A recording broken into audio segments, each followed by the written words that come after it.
যদি কলিজা শক্তই হয়, এক ওয়াক্ত নামাজ পড়তে মন না চায়, নওজোয়ান মাঝে মাঝে কবরস্থানে একা দাঁড়াই, মানুষের লোকে যাইয়া পারত না, একলা কবরস্থানে দাঁড়াই একা নীরবে, দিনের বেলাতেই কোনো কবরের সামনে 1 মিনিট 2 মিনিট দাঁড়াইয়া ভাইব।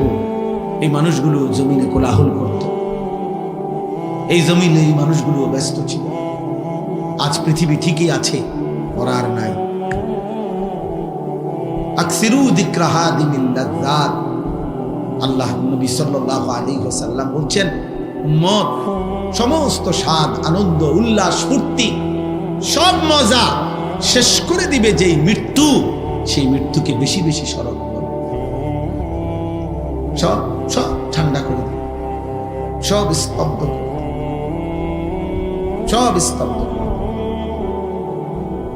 আল্লাহ তাআলা বলছেন, মিনকুম মান ইউতাওয়াফা মিন ক্বাবলু, আমার বান্দা মনে রেখো, আমি কিন্তু সকলকেই যুবক, সকলকেই বৃদ্ধ বানাই না। মায়ের পেট থেকে বের করার পরে চলতি পথে আমি আল্লাহ তাআলা অনেককেই মৃত্যু দিয়ে ফেলি। দেখ কথা বলে না, জন্মিলেই তো বুড়া হয়।